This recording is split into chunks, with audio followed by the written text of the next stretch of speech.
प्रशांत किशोर जी ने, जो जन सुराज का सूत्रधार है, एक गरीब को बेटा को बोधगया विधानसभा से उम्मीदवार बना के भेजे हैं।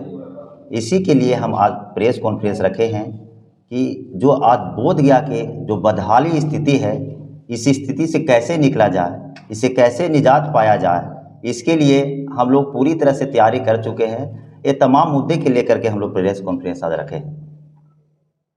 क्या मुद्दा होगा के बीच, किस मुद्दे को लेकर? देखिए, सबसे पहले मैं धन्यवाद करता हूं पत्रकार महोदय बंधु, आप लोग को ढेर सारी बधाई। आप लोग के चैनल के माध्यम से बोधगया की महान जनता को ढेर सारी बधाई और धन्यवाद देते हूं। और माननीय जितने भी हमारे पार्टी का महान वरीय पदाधिकारी, तमाम लीडर, सभी को बधाई देते हुए मैं यह कहना चाहता हूँ कि विगत 20 वर्षों में जो आपने बोधगया के परिस्थिति स्थिति को देखा है, आप इस जगह के करीब के लोग हैं, आप लोग भ्रमण करते रहते हैं। आज देखा जाए 20 साल में भी दशा दिशा नहीं बदला है। आज 20 साल में एनडीए भी सरकार में, एनडीए का सरकार अभी चल रहा, महागठबंधन का सरकार भी रहा है, 17 महीना महागठबंधन का सरकार रहा। उस दौर में देखा जाए अभी यहाँ महागठबंधन के विधायक हैं, और उसके बाद देखा जाए कि एनडीए के प्रत्याशी लोजपा से जो श्यामदेव पासवान जी चुनाव लड़ रहे हैं। तो हम यही बताना चाहते हैं लोगों के कि लोगों में पहले क्या था कि दो पार्टियां, एनडीए और महागठबंधन एक पार्टियां था, दोनों का विकल्प नहीं मिलता था, इसलिए लोग किसी न किसी को वोट करता था, जनता को एक मजबूरी था। लेकिन इस बार जनसुराज पार्टी प्रशांत किशोर जी आ करके जो हम लोगों को जो दुख के कारण बताए हैं, 2 साल घूम घूम करके लोगों के बीच में जा करके लोगों के समस्या लेने के काम किए हैं। सबसे बड़ी समस्या लोगों का क्या है, बिहार वासियों को जो पलायन, आज बिहार में रोजी रोजगार नहीं होने के कारण हम लोगों को ज़्यादातर लोग बाहर में काम करने जाते हैं, दिल्ली, मुंबई, लुधियाना, गुजरात, पंजाब, हरियाणा जाते हैं। बिहार के नाम पे जैसी चर्चा होता है, बिहार के नाम पे, बिहारियों के नाम पे लोग भद्दा गालियां देता है। लेकिन ये चीज़ों के प्रशांत किशोर जी ने बोला, जब मेरी सरकार बनेगी तो सबसे पहले पलायन हम रोकेंगे, यानी बिहार में रोजी रोजगार दिया जाएगा, बिहार में शिक्षा का व्यवस्था किया जाएगा, बिहार में तमाम सुख सुविधाएँ दिया जाएगा। बिहार में हम सभी लोग जो आज गरीब गुरबा हैं, जो सभी लोग आहरा पर बसते हैं, पोखरा पे बसते हैं, पैन पे बसते हैं, सरकार में बड़ी बड़ी वादा किया, बड़ी बड़ी वादा करके आज वो सब है जो कि किताबों में है, कॉपी में लिखा हुआ है, पटल पे कहीं दिखने के लिए नहीं मिलता है। आज गरीब गुरबा को आप बोधगया के देख लीजिए, जहाँ पे लोग जो ठेला लगाते हैं, रेहड़ी लगाते हैं, जिससे जीवन उनका आपन होता है, जिससे भोजन चलता है, जब चाहता जब प्रशासन आता है उसको हटाने का काम करता है कि नहीं यहाँ से वहाँ चले जाओ। तो भाई सरकार का इसका व्यवस्था करना चाहिए रोजी रोजगार के। आप उसको लाइसेंस दे दीजिए कि यहाँ से यहाँ तक आपको लगाना है, बेचारा स्वच्छापूर्वक जाएगा, वहाँ पे अब लगाएगा और लगा करके अपना रोजी रोजगार चलाएगा। आप देख लीजिए बोधगया जो है पर्यटन स्थल है, यहाँ विदेशों के लोग घूमने के लिए आते हैं, लेकिन विदेशों को लोग के रहने के लिए बढ़िया व्यवस्था नहीं कराया जा रहा। आप देख लीजिए कि चौक चौराहा पे जगह है जहाँ जहाँ कहीं शौचालय का व्यवस्था नहीं है, जिससे बहुत लोगों का कठिनाइयों का सामना करना पड़ता है। जो लेडीज आते हैं, जेंट्स आते हैं, उनको कितना तकलीफ होता है, जो हम लोग अपने परिवार से सोच सकते हैं कि मेरा परिवार में लेडीज है, ये है, तो ये तमाम सुविधाएं उन लोग को उपलब्ध अभी तक नहीं हुआ है। ये दुर्भाग्यपूर्ण है बोधगया वासियों के लिए और चाहे बोधगया विधानसभा क्षेत्र के वासियों के लिए। आगे बताया जाए कि आज विगत 10 वर्षों से लोग वादा कर रहे हैं कि हम फतेहपुर में डिग्री कॉलेज देंगे, लेकिन आज तक कोई पटल पे नहीं आया है, आज तक किताबों में रह गया है, कॉपियों में लिखा के रह गया है। जब हमारी सरकार बनेगी, जब लक्ष्मण मांझी जी के चुनाव जिता के भेजेंगे, तो सबसे पहला मेरा प्राथमिकता होगा कि विदिन इन 3 मंथ, 3 महीना के अंदर हम लोग डिग्री कॉलेज को बनाने के पूरी प्रयास करेंगे। दूसरी बात देख लिया जाए, किसानों के लिए आज खाद लेने के लिए लाइन लगाना पड़ता है, ब्लैक में लेना पड़ता है। आखिर ऐसे क्यों व्यवस्था भाई? आपने देखा होगा जब फसल उगता है तो उस समय रेट कम हो जाता है, जब खरीदारी लोग कर लेता है तो ही बड़े पैमाने पे बड़े रेट पे लोगों को फिर बेचते हैं। तो किसान के लिए तो ये बड़ी बुरी स्थिति है। जब हम फसल उगा रहे हैं तो फसल के समय में रेट, उसका उचित रेट होना चाहिए। जब हमारी सरकार आएगी, जब यहाँ से हम विधायक चुन के जाएंगे, तो हम एक निश्चित तौर पे चाहेंगे किसानों का ये कठिनाइयों का सामना अब नहीं करना पड़े। इसलिए तमाम मुद्दा को लेकर के हम लोग आए हैं, जो जनहित का मुद्दा है, जो गरीबों का मुद्दा है। सरकार आज भी वादा कर रहा है कि गरीबों को 5-5 डिसमिल जमीन देंगे, लेकिन आप सर्च करके देख सकते हैं कि कितना लोगों को मिला। डीएम साहब के पास आंकड़ा होगा, सरकार के पास आंकड़ा होगा, आंकड़ा ही जारी करें। हमारी उनसे ये मांग है। बोधगया के विधायक हैं जो विगत 10 वर्षों से हैं, उनके पास भी दलित समाज से ही आते हैं, वो दलित का दुख दर्द को तो समझते ही होंगे। अब सबसे ज़्यादा देखिए निचला पैदान पे रहने वाला दलित ही समाज है, लेकिन दलित समाज के लिए उन्होंने क्या काम किया, कितना लोगों को रोजी रोजगार दिया। वो कृषि मंत्री भी रह चुके हैं, कितना लोगों के कृषि विभाग में अपने मंत्रालय से जोड़ने का काम किया, इसका भी डाटा वो पेश करें मीडिया के माध्यम से। हम लोग यही चाहते हैं कि चुनाव लड़िए, निष्पक्ष चुनाव लड़िए, और चुनाव लड़िए आप राज करने के लिए नहीं, लोगों के सेवा करने के लिए चुनाव लड़िए। आपको लोग अगर चुनाव जिता के भेजता है तो लोगों की आप सेवा कीजिए, लोगों को मदद कीजिए, अथक प्रयास कीजिए लोगों को जनहित में काम आने के लिए। आज हम लोग को देखा जाए विगत 10-15 वर्षों से हम समाज में काम कर रहे हैं, चाहे मेडिकल का क्षेत्र हो, चाहे थाना हो, जो गरीब गुरबा का समस्या आता है हम लोग को जहाँ तक बनता वहाँ तक मदद करने की पूरी प्रयास करते हैं कि जहाँ तक हमको मदद बने कर पाएंगे। लेकिन इस बार प्रशांत किशोर जी ने जो वादा किया, सबसे पहले वादा क्या किया कि वैसे बेटा को हम टिकट देंगे जो आपके समाज से गुजर बसर करते हैं, वैसे बेटा को टिकट देंगे जो आहरा पोखरा नल्ली पर बसता है, वैसे बेटा को टिकट देंगे जो रोड के किनारे बसता है, वैसे बेटा को टिकट देंगे जो आपके घर के बगल में बसता है। तो सबसे पहले वादा प्रशांत किशोर जी का दिखने के लिए मिल रहा है हम लोग के कि नहीं, वो लक्ष्मण मांझी गरीब का बेटा है, मेरा पिताजी अभी भी मोरी कबारते हैं, मेरा माँ अभी भी इस बरस भी धान रोपी है, और मेरा भाई अभी भी बाहर में काम करते हैं। इस बार छठ में जब उन लोग आ रहे थे तो बोले 250-250 लोग का सीटिंग है, लेकिन 2-2 हज़ार 3-3 हज़ार लोग ठुसा के ट्रेन में जो आए हैं, जो वो दुख है, वो दर्द है, ये कोई सरकार समझने के लिए तैयार नहीं है। अगर सिर्फ और सिर्फ समझने के लिए तैयार है तो उस व्यक्ति का नाम है प्रशांत किशोर जी। वो प्रशांत किशोर जी इसलिए कहे हैं कि इस बार छठ में अपने बच्चे को भविष्य के लिए देख करके एक बार वोट कीजिए। जो प्लान आप बाहर में काम करने जा रहे हैं उसको सोच समझ के वोट देने के लिए जाइएगा। अगर प्रशांत किशोर जी का वोट नहीं करते हैं तो आपके लिए अगर अदर स्टेट के लिए दरवाज़ा खुला है, आप फिर वहाँ जाइएगा, फिर धक्का खाइएगा, फिर बिहार के नाम पे कलंक होइएगा, बिहारी के नाम पे गाली एक बन के रह जाइएगा। एक बार प्रशांत किशोर जी के नाम आवाज़ को सुनिए और उनके आह्वान पे आप लोग एक बार वोट दीजिए। आने वाला समय में बिहार एक गौरवशाली होगा और बिहार के नाम पे लोग गर्व महसूस करेगा।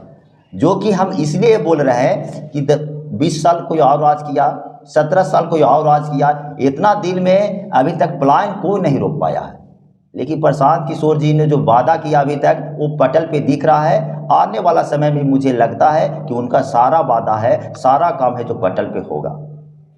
कितने युवकों को नौकरी दे सकते हैं प्रशांत किशोर? सबसे पहले हम हवा में बात नहीं करते हैं, हम तेजस्वी यादव नहीं हैं, हम नीतीश कुमार नहीं हैं, हम मोदी जी नहीं हैं कि हर एक साल 2 करोड़ युवाओं को नौकरी मिलेगा। आप देख लीजिए कितना साल हो गया, कितना लोगों को नौकरी मिला। तेजस्वी यादव हम नहीं हैं कि हम 10 लाख लोगों को नौकरी देंगे। भाई इतना आप जो बात बोल रहे हैं ऑथेंटिक बात बोलिए ना। आप कहते हैं कि हम बुद्धिजीवी हैं, हम मुख्यमंत्री बनने योग्य हैं, तो उस जैसे आप बात कीजिए ना। अभी तक पूरी 24 से 25 लाख लोगों का ही नौकरी मिल पाया है, जो सरकारी नौकरी कहा जाता है। तो पलायन कैसे रोकिएगा? रोजगार दिया जाएगा, फैक्ट्रियां लगाया जाएगा उसको। जैसे महिलाओं का है कि सभी लोग 12% 14% पर ईयरली ब्याज पे लेकर के रोजी रोजगार कर रहे हैं, लेकिन प्रशांत किशोर जी का सरकार आता है तो 4% पर उनको लोन दिया जाएगा रोजगार करने के लिए। तो जैसे फैक्ट्रियां लगेगा उसमें कुछ लोग काम करेंगे, कुछ लोगों को सरकारी नौकरियां होगा उसमें लोग काम करेंगे, कुछ लोग के अपना जो लोन लेकर के आगे बढ़ना चाहते हैं उसमें काम करेंगे। तो इस तरह से लोगों के ज़्यादा से ज़्यादा से लोगों को नौकरियां दे पाएंगे। हम अगर आपको सामने बोल दें कि 10 लाख लोगों को नौकरी देंगे तो सीधा सीधा ये बमंडल होगा और एकदम प्योर भरम भाजी झूठ होगा, जो कि हम लोग झूठ नहीं बोलना पसंद करते हैं। क्योंकि प्रशांत किशोर जी ने कहा है कि अगर मेरी उम्मीदवार सही नहीं लगता है तो हम हाथ जोड़ते हैं, आपको जो सही उम्मीदवार लगता है उनको वोट दे दीजिए, हमको कोई एतराज़ नहीं है। क्योंकि हमारी उम्मीदवार ये हम आपको सेवा करने के लिए आए हैं, हम आपको ठगने के लिए नहीं आ रहे हैं। इसलिए हम लोग सभी तरह से यहाँ पे फैक्ट्रियाँ लगाया जाएगा, यहाँ पे उद्योग लगाया जाएगा, यहाँ पे लोगों को व्यवस्थित किया जाएगा और सारी तरह से सभी विभाग में हम लोग को जो विभाग वैकेंट है उसमें हम लोग को नौकरियाँ बहाली निकलवा करके लोगों के जल्द से जल्द उसको पूरा करने का प्रयास करेंगे। जातीय समीकरण का राज अगर प्रशांत किशोर बोलते हैं कि युवा मेरा जो कैंडिडेट खराब है, अब उसको हराना चाहिए। मान लिया है जन सुराज से हारने वाला जितना भी कैंडिडेट होगा, क्या वो चरित्र का खराब होगा? क्या अच्छे लोग नहीं होंगे जो हार गए ये जातीय समीकरण के आधार पर? उसके लेके आप क्या कहेंगे? सर, मैं सबसे पहले बता देना चाहता हूं, हम जाति धर्म को बात नहीं करना चाहते हैं। एक समूह समाज होता है, सामूहिक सब लोग मिलकर के एक समाज बनता है और सभी लोगों को वोट से ये लोग चुने जाते हैं सेवा करने के लिए। और हमारा प्रशांत किशोर जी का ये कहना है कि आपको ऐसा जाति धर्म से उठ करके वोट दीजिए, एक बार बच्चों के नाम पे वोट दीजिए, एक बार आप बिहार से जब पलायन बाहर कर रहे हैं बेरोजगारी के नाम पे एक बार वोट दीजिए। जो बुजुर्ग लोग हैं, जो कलट के बेचारा लोग रह रहे हैं, आज प्रशांत किशोर जी अगर आवाज़ नहीं उठाते तो 1100 रुपया जो पेंशन हुआ है, ये आपको पेंशन 1100 रुपया नहीं होता, क्योंकि प्रशांत किशोर जी चिल्ला के बोले कि 2000 रुपया पेंशन होनी चाहिए। ये महंगाई के दौर में 400 रुपया से काम नहीं चलने वाला है, लेकिन सरकार को कान तक आवाज़ नहीं गई। वो कान तक गया भी तो उनको लगा चलो 1100 में निपटा देते हैं, लेकिन 1100 से काम नहीं चलने वाला है जनाब। हमारी सरकार आएगी तो बुजुर्ग लोगों के 2000 रुपया पेंशन दिया जाएगा। 2000 रुपया से कम में इस समय बुढ़ारी के समय में दवा भी नहीं जुड़ पाएगा, भोजन तो बहुत दूर की बात है। इसलिए सरकार को सोचना चाहिए था, 1100 रुपया जो आपने किया था उसको आप 2000 कर देते। प्रशांत किशोर जी कह रहे थे कि हम 2000 करेंगे तो आप 3000 कर देते, तब तो मानते हैं कि नहीं भाई प्रशांत किशोर से उच्च आप सोच रहे हैं। तो हमको तो लगता है कि प्रशांत किशोर जी जो हैं वो सत्ता में न है, उसके बाद भी लोगों के लिए उच्च विचार रखते हैं, उच्च सोच रखते हैं। आप सत्ता में हैं, सरकार में हैं, तो ये लोगों के लिए आपके प्रति कितना घृणा सोच आप रखते हैं, जो खुद पत्रकार महोदय आप लोग समझ लीजिए कि सरकार के पब्लिक के प्रति कितना घोर रवैया है, घृणा दृष्टि से देखते हैं। तो हम तमाम लोगों को भी ये सोचना होगा कि एक बार जाति धर्म भेदभाव को उठ करके बच्चों के नाम पर, पलायन के नाम पर, बुजुर्गों के नाम पे, रोजगार के नाम पे एक बार वोट दे करके देखिए। हम तो ये कहते हैं, बोधगया के महान मतदाता बंधुओं से हमने कल गया था, कई जगह भ्रमण किया, आप जा कर के देख लीजिए तो डिग्री कॉलेज की मांग बार बार चल रही है फतेहपुर में। आज तक अभी भी लोग प्रत्याशी जा रहे हैं तो बोले अभी डिग्री कॉलेज बना देंगे। भैया आप 10 साल से क्या कर रहे थे? 10 साल से आपको कोई काम नहीं समझ में आ रहा था? अभी भी आप जाकर देखिए तो आरी से जा रहे हैं, भ्रमण कर रहे हैं, हमने देखा है वीडियो में आप ही लोग के माध्यम से। आप 10 साल से क्या कर रहे थे? वहाँ रोड नहीं बन सकती थी क्या? तो कैसे आप वोट मांगे जा रहे हैं? आपको थोड़ा सा भी सोचना चाहिए कि जिस महान जनता से हम वोट लेकर के आगे बढ़े हैं, उस महान जनता को भूल कैसे जाते हैं लोग, ये शायद मुझे समझ में नहीं आता है। ये जनता को समझना होगा कि अभी भी दो कन फुकवा चल रहा है, एक दिन एनडीए और एक दिन महागठबंधन। दोनों लोग आप लोग को ठगने का काम आता किया है और ठगने के लिए पूरी तैयारी कर चुका है कि फिर इस बार 5 साल ठगेंगे। इस बार आप लोग झांसे में नहीं आइएगा, और झांसा में ना आकर के हम तो एक ही चीज़ बोलेंगे कि एक वोट महत्वपूर्ण है। जन सुराज को एक वोट दीजिए, लक्ष्मण मांझी को एक वोट दीजिए, क्योंकि गरीब के लड़का है, गरीब को दुख दर्द गरीबे समझता है। आप एक वोट दे करके 5 नंबर पर स्कूल के बस्ता छाप है, जो बच्चे लोग बैग टांग के जाते हैं, वही छाप पर 5 नंबर पर बटन दबाइए। इस बार बोधगया के विधानसभा के जो सिचुएशन है वो बदल दिया जाएगा, जो डेवलपमेंट का स्थिति है उसको 100 गुना तेज कर दिया जाएगा। और हम तो यही कहना चाहेंगे कि कहा जाता है कि जुल्म के साये से जुबान खोलेगा कौन, जुल्म के साये से जुबान खोलेगा कौन। अगर हम भी चुप रह गए तो गरीब के लिए बोलेगा कौन? आज गरीब के लिए कोई नहीं बोलना चाहता है। सब लोग देख रहे हैं कि हम एनडीए से टिकट लेकर के आ गए हैं, हम महागठबंधन के टिकट लेकर आ गए हैं। पब्लिक का कोई वैल्यू देता है जी? विधायक कोई वैल्यू देता है? कोई पब्लिक के वैल्यू नहीं देता है। सिर्फ और सिर्फ कहता है कि हम बड़ी बड़ी पार्टियां से टिकट लेकर के आ गए हैं, हम पार्टी के नाम पे चुनाव जीत के चल जाते हैं। हमको पब्लिक से कोई मतलब नहीं है। इसलिए पब्लिक लोग से हाथ जोड़ के अनुरोध करना चाहते हैं। नंदलाल मांझी पहले भी हम में थे और निर्दलीय नामांकन किए, आप भी हम में थे, बगावत करके आप जनसुराज से किए। क्या नंदलाल मांझी बार बार दावा ठोक रहे हैं कि हमको बहुत समर्थन मिल रहा है, आगे हम बढ़त बना करके जीत हासिल कर देंगे? देखिए, सबसे पहले बात जो आपने सवाल किया, नंदलाल मांझी जी हम पार्टी से इस्तीफा दे चुके हैं, 6 साल के लिए निष्कासित भी कर दिया गया है नंदलाल मांझी जी को। नंदलाल मांझी जी निर्दलीय चुनाव लड़ रहे हैं, आप लोग क्लियर हो जाइए। नंदलाल मांझी जी निर्दलीय चुनाव लड़ रहे हैं। वो अपने आप को जो भी दावा कर ले, वो पहले ये भी दावा कर रहे थे कि हम पार्टी से हमको टिकट मिल रहा है, लेकिन उनको टिकट नहीं मिला तो निर्दलीय चुनाव लड़ रहे हैं। अब निर्दलीय चुनाव लड़ रहे हैं तो आप लोग समझिए 102 सीट जदयू वाले लोगों को मिला है जो सरकार में है। जब 102 सीट जदयू सरकार में रहते हुए नहीं जीत सकते हैं तो निर्दलीय के कहीं कोई वजूद है? 1000-2000 वोट जो आदमी नहीं समझ पा रहा है वो लोग दे दे तो बहुत है। इसलिए नंदलाल मांझी तो कहीं चर्चे नहीं है, उनका कहाँ चर्चा होता है? ये तो आप लोग चर्चा कर रहे हैं, वो कहाँ प्रचार कर रहे हैं? अब देखा जाए नंदलाल मांझी को अगर खड़ा किया गया है तो कहीं ना कहीं ये एनडीए के लिए घातक है, क्योंकि कहीं ना कहीं चिराग पासवान के लिए घातक है।